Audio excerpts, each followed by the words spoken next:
या बातमीचे प्रायोजक आहेत हॉटेल रोहित। रेशन कार्ड धारकांसाठी महत्त्वाची बातमी समोर येत आहे।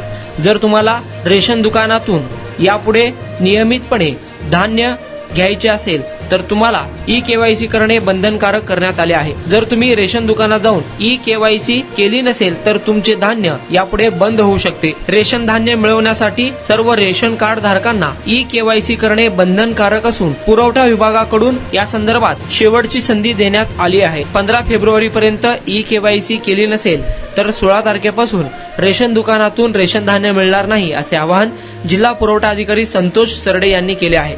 रास्त भाव धान्य दुकानातून अंत्योदय अन्न योजना तसेच प्राधान्य कुटुंबातील लाभार्थींना धान्य वाटप करण्यात येते। या लाभार्थ्यांना आधार प्रमाणीकरण म्हणजे ई-केवायसी करून घेण्याची सूचना राज्य शासनाने केली आहे। त्यानुसार ई-केवायसी ची प्रक्रिया सुरू आहे। शहरी भागात आतापर्यंत 67% ई-केवायसी झालेले आहे तर ग्रामीण भागात 70% ई-केवायसी झाले आहे। रेशन कार्डवर ज्या ज्या व्यक्तींची नावे आहेत अशांचे सर्व आधार कार्ड आणि त्यांचे फिंगरप्रिंट थंब रेशन दुकानात करणे अनिवार्य करण्यात आले आहे। जर तुम्ही ई-केवायसी केली नसेल तर तुमचे धान्य यापुढे बंद होणार आहे।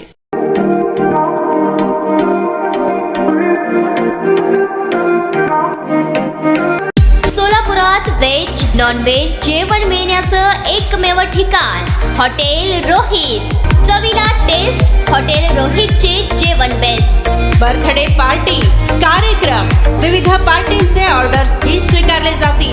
ग्राहकांसाठी खास पार्सलची सोय। आमचा पत्ता हॉटेल रोहित, 7 रस्ता अपोजिट कारीगर पेट्रोल पंप, सोलापूर।